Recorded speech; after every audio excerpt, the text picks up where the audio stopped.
बिस्मिल्लाहिर्रहमानिर्रहीम। अस्सलामु अलैकुम मुअज़्ज़िज़ नाज़रीन कराम, डिस्कवर विज़डम चैनल पर एक मरतबा फिर खुश आमदीद। ये है उमैश लियाकत।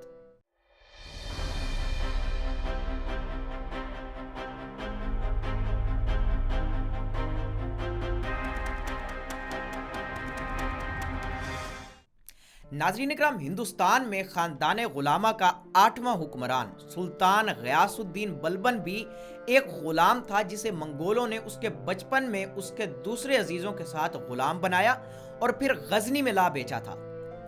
वहाँ से बिकता हुआ हिंदुस्तान पहुँचा और सुल्तान अल्तमश की ग़ुलामी में पहुँचा और एक सका की हैसियत से खिदमात अंजाम देते हुए वो मुकर्रब हुआ और फिर एक दिलेर सिपा सलार बनकर वो इक़्तिदार तक जा पहुँचा था। तारीख बताती है कि वो खुद हंसता था, न दूसरों को हंसने और कहकहे लगाने की इजाजत देता था। उसने संजीदगी और मतानत से अपनी राजधानी का नक्शा पलट दिया। उसकी खुशी अवाम के अमन और इसकी तालीम और तरबियत से जुड़ी थी। हर सूरत में इंसाफ और फलाह मुकद्दम रखने वाला सुल्तान ग़ियासुद्दीन बलबन इस मामले में किसी किस्म की रियायत नहीं बरतता था। वो कहता था कि अवाम की फलाह और उन्हें इंसाफ ना देने वालों को महफ़िल निशात का कोई हक नहीं। सख्त तरीन मुहतसिब था और खुद अपना मुहासबा भी कराता। इसमें किसी किस्म की रियायत और नरमी को गुनाह समझता था। इसका अदालतों के एहतराम और इंसाफ के तकाज़ों को पूरा करने के लिए क्या उसूल था, ये आप इस वाक़े से जान सकते हैं। इंसाफ और अदलिया के एहतराम की इस तारीखी मिसाल को सामने रखते हुए ज़रा अपने मुल्क के हुक्मरानों और मुनसिफों के किरदार को भी एक बार ज़रूर तोलिएगा। कहा जाता है कि एक बार सुल्तान बलबन अपने वज़रा के साथ मैदान में तीर अंदाजी की मशक कर रहा था कि अचानक इसका निशाना खता हो गया और वो तीर एक बेवा औरत के बच्चे को जा लगा और वो बच्चा हलाक हो गया। सुल्तान को पता ना चल सका। वो औरत काजी सिराजुद्दीन की अदालत में पहुंच गई और रोते हुए सुल्तान के खिलाफ शिकायत लिखवाई कि सुल्तान के तीर से मेरा बच्चा हलाक हो गया है। काजी सिराजुद्दीन ने औरत की बात पूरी तवज्जो से सुनी और फिर उसी वक्त सुल्तान के नाम खत लिखा कि आपके खिलाफ शिकायत आई है, फौरन अदालत में हाजिर हो जाएं और अपने खिलाफ आने वाली शिकायत का फौरी जवाब दें। फिर ये हुक्म अदालत के एक प्यादे को देकर हिदायत की कि यह हुक्मनामा फौरन सुल्तान के पास ले जाओ। प्यादे को यह हुक्म देकर काजी सिराजुद्दीन ने एक कोड़ा निकाला और अपनी गद्दी के नीचे छुपा दिया। प्यादा जब सुल्तान के महल पहुंचा तो उसने देखा कि सुल्तान को दरबारियों ने घेर रखा है और काजी का हुक्मनामा सुल्तान तक पहुंचाना मुश्किल है। ये देखकर प्यादे ने ऊंची आवाज में आजान देना शुरू कर दी। बेवक्त आजान सुनकर सुल्तान ने हुक्म दिया कि आजान देने वाले को मेरे सामने पेश करो। प्यादे को सुल्तान के सामने पेश कर दिया गया।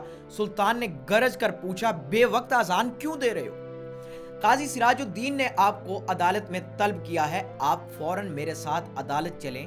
प्यादे ने काजी साहब का हुक्मनामा सुल्तान को देते हुए कहा। सुल्तान फौरन उठा, एक छोटी सी तलवार अपनी आस्तीन में छुपा ली, फिर प्यादे के साथ अदालत पहुंचा। काजी साहब ने बैठे बैठे मकतूल की मां और सुल्तान के बयान बारी बारी सुने, फिर फैसला सुनाया। गलती से हो जाने वाले कत्ल की वजह से सुल्तान पर कफारा और इसकी बरादरी पर खून की दियत आएगी। हाँ, अगर मकतूल की मां माल की कुछ मिकदार पर राजी हो जाए तो इस माल के बदले सुल्तान को छोड़ा जा सकता है। सुल्तान ने लड़के की मां को बहुत से माल पर राजी कर लिया। फिर काजी से कहा, मैंने लड़के की मां को माल पर राजी कर लिया है। काजी ने औरत से पूछा, क्या आप राजी हो गई? तो औरत ने जवाब दिया, जी हाँ, मैं राजी हो गई हूं। अब काजी अपनी जगह से सुल्तान की ताजीम के लिए उठे और उन्हें अपनी जगह पर बिठाया। सुल्तान ने बगल से तलवार निकालकर काजी सिराजुद्दीन को दिखाते हुए कहा, अगर आप मेरी जरा सी भी रियायत करते तो मैं इस तलवार से आपकी गर्दन उड़ा देता। काजी ने भी अपनी गद्दी के नीचे से कोड़ा निकालकर सुल्तान ग़ियासुद्दीन को दिखाते हुए कहा, और अगर आप शरीयत का हुक्म मानने से जरा भी हिचकिचाते तो मैं इस कोड़े से आपकी खबर लेता। बेशक ये हम दोनों का इम्तिहान था।